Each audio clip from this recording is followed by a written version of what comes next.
continuamos con los sentimientos. El patrón de pensamiento crea un reflejo magnificado de sí mismo en forma de emoción y la frecuencia vibratoria de la emoción continúa alimentando el patrón de pensamiento original. Al permanecer mentalmente en la situación, evento o persona que percibimos como causa de la emoción, el pensamiento le brinda energía a la emoción, que a su vez energiza el patrón de pensamiento y así sucesivamente. Esto puede resultar un poquito confuso, pero quiero presentarles una imagen. Es la escala de vibración de las emociones. Entonces ustedes pueden ver a un lado qué emoción es, en qué frecuencia está esa emoción y en qué más o menos parte del cuerpo se empieza a manifestar esa emoción. Entonces imagínense, aquí volvemos a repetir, el patrón de pensamiento crea un reflejo magnificado de sí mismo en forma de emoción.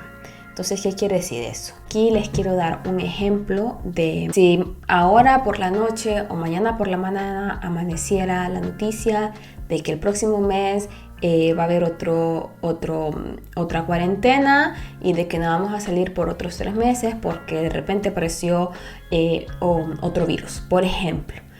Entonces, primero ya experimentamos qué es una pandemia, ya experimentamos lo que es pasar encerrados, no queremos volver a eso, entonces se despierta en nosotros el instinto de supervivencia, entra a la mente empezándonos a recordar todo lo que hemos vivido, entramos en estado de pánico, entramos en miedo y eso se identifica y se traslada a las emociones, ¿no? O sea, ya comenzó en el pensamiento, entonces ahora se traslada a la emoción y eso se intensifica y eso se convierte también en una frecuencia vibratoria. Las emociones son también energía y es por eso que les presento esta imagen en donde ustedes pueden ver a dónde se encuentra cada emoción. Como pueden observar, la emoción con frecuencia vibratoria más baja es la vergüenza, seguida de la culpa, la apatía, viene el sufrimiento que al final es a raíz de todo eso, los miedos, vienen también los deseos y los deseos si se observan se encuentran en una vibración baja porque un deseo es la manera de como nosotros apagar un pequeño incendio de manera momentánea y nos genera ese pequeño placer en un periodo muy corto, pero que no nos mantiene en ese estado que sería de gozo. Nosotros creemos que es alegría, pero en realidad no es alegría, en realidad no es amor. Entonces lo que hace es mantenernos atados a ese estado de baja vibración, porque un deseo genera una necesidad, esa necesidad tiene que ser sí o sí complacida, si no es complacida entramos en frustración, pero también si es complacida podemos entrar a un placer, que ese placer nos va a llevar a un sufrimiento. Entonces al final es un círculo vicioso donde no podemos salir de él si no nos damos cuenta.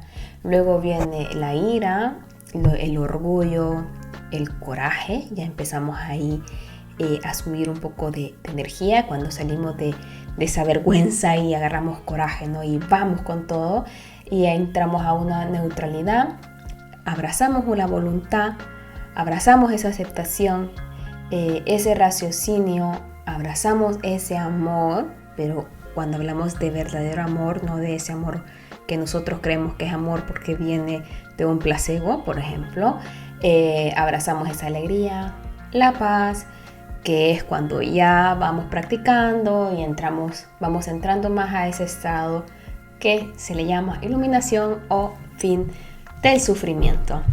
Entonces aquí venimos a aprender eso y es por eso que quería compartir este libro con ustedes, porque hay tanta información, pero tanta información que para mí no es nada más leerlo de corrido y hay un libro más en mi estante, sino que es realmente reflexionarlo y poner en práctica.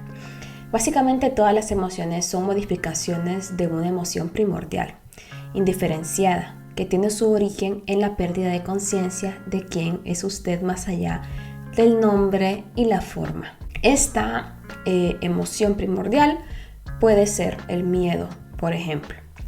Por el miedo, una persona actúa con ira porque puede tener miedo. Entonces, como que la emoción madre es una, de esa empiezan a ramificarse todas las emociones. Entonces, la emoción primordial, que en realidad es indiferenciada, puede ser ese miedo.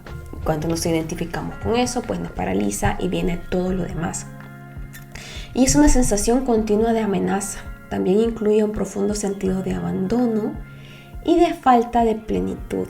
No sé si aquí ustedes ya empiezan a verse identificados con algo de eso, ¿no? Entonces, estamos en estado de miedo, nos sentimos solos, nos sentimos desamparados, nos sentimos abandonados, no nos sentimos plenos, y es cuando ahí creemos y aparecen toda ese bombardeo de información de marketing que te dice, esta es la felicidad, compra, compra, compra. Y entramos en ese placebo que en realidad lo que hace es llevarnos a un sufrimiento, porque no sanamos la herida. Lo que estamos es tapándola un poquito, pero le estamos echando más sal sin darnos cuenta. De hecho, cuanto más se esfuerza la mente por librarse del sufrimiento, mayor es este. La mente nunca puede encontrar la solución, ni puede permitirse dejar que usted la encuentre, porque ella misma es una parte intrínseca del problema. Imagine a un jefe de policía tratando de encontrar a un pirómano cuando el pirómano es el jefe de policía. Usted no se librará de este sufrimiento hasta que deje de derivar su sentido de sí mismo de la identificación con la mente, es decir, con el ego. Entonces la mente es derrocada de su lugar de poder y el ser se revela como su verdadera naturaleza. Entonces al final es volvemos a lo mismo, aprender a no identificarnos con nuestra mente, no identificarnos con esos sentimientos que vienen de esos pensamientos que al final vienen de una raíz de la cual nosotros tenemos que indagar y abrazar ese autoconocimiento y ser conscientes de ello. Así que viene la siguiente pregunta. ¿Y las emociones positivas, como el amor y la alegría? Pues eso de dónde vienen, ¿no? ¿Vienen también de los pensamientos o de dónde sale? Y eso es una muy buena pregunta, porque si estamos diciendo que las emociones nacen primero de los pensamientos, entonces ¿dónde queda el amor? Porque el amor es algo totalmente diferente. Aquí esto sí se lo voy a leer. Son inseparables de su estado natural de conexión interior con el ser. Los destellos de amor y alegría o los momentos breves de profunda paz son posibles siempre que hay una brecha en la corriente del pensamiento. Para la mayor parte de las personas, tales brechas ocurren raramente y solo por accidente, en momentos en que la mente se queda sin palabras, a veces disparada por la belleza extraordinaria, por un esfuerzo físico extremado o incluso por un gran peligro. Súbitamente hay quietud interior y en esta quietud hay una sutil pero intensa alegría, hay amor y hay paz. Habitualmente estos momentos se viven muy brevemente, puesto que la mente vuelve a tomar rápidamente su actividad ruidosa que llamamos pensamiento. Al final, la emoción significa literalmente perturbación. La palabra viene del latín emovere, que significa perturbar. El amor, la alegría y la paz son estados profundos del ser, o más bien tres aspectos del estado de conexión interior con el ser. El placer se deriva siempre de algo que está fuera de usted, mientras que la alegría surge de dentro. Entonces aquí podemos identificar cuándo es amor, cuándo es alegría y cuándo simplemente es un placebo, que esos placebos vienen de ese ego que nos hace creer que tenemos que alcanzar algo para ser felices o para sentirnos en paz. Entonces aquí nuestra responsabilidad es aprender a conocernos, aprender a indagar en ese interior, aprender a observar esos pensamientos pero no identificarnos con ellos. El Buda dice que el dolor o sufrimiento surge por el deseo y que para librarnos del sufrimiento tenemos que cortar los lazos del deseo. Entonces la pregunta es, y bueno, ya no puedo desear nada, porque yo también me la hice como, si tengo un sueño o quiero lograr eso, entonces ya no puedo, ¿no?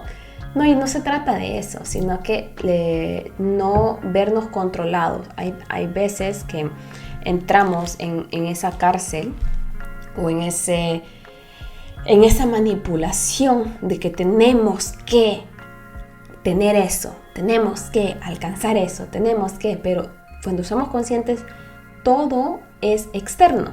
Entonces no hay persona, bueno, es rara vez, hay seres que dicen, mi meta es conectarme con mi ser, mi meta es conectar con mi interior. Rara vez escuchamos eso. Para muchos la meta es casa, familia, dinero, y todos los bienes materiales que puedan obtener. Entonces esos son placeres que vienen del exterior y es ahí que tenemos que ser más conscientes de ellos. Y es cuando vienen las adicciones, que las adicciones no solamente están relacionadas con drogas, sino cualquier placebo que nos haga sentir felices por un momento corto, por un periodo todo corto, pero que al final volvemos a caer en ese sufrimiento. Y bueno, con esto concluimos el capítulo número 1 y para no hacerlo más largo, aquí nos vamos despidiendo. Con esto terminamos el capítulo número 1 del libro El poder de la obra de Eckhart Tolle. Si les ha gustado cómo estamos desarrollando estas reflexiones, no olviden dejar ese dedito arriba para indicarme que les gusta, dejarme sus comentarios, sus reflexiones para compartirlos con la comunidad y nos estaremos viendo en la siguiente sesión donde estaremos reflexionando el capítulo número 2, que es la conciencia, el escape del dolor. Así que nos encontramos en el próximo video, en la próxima sesión.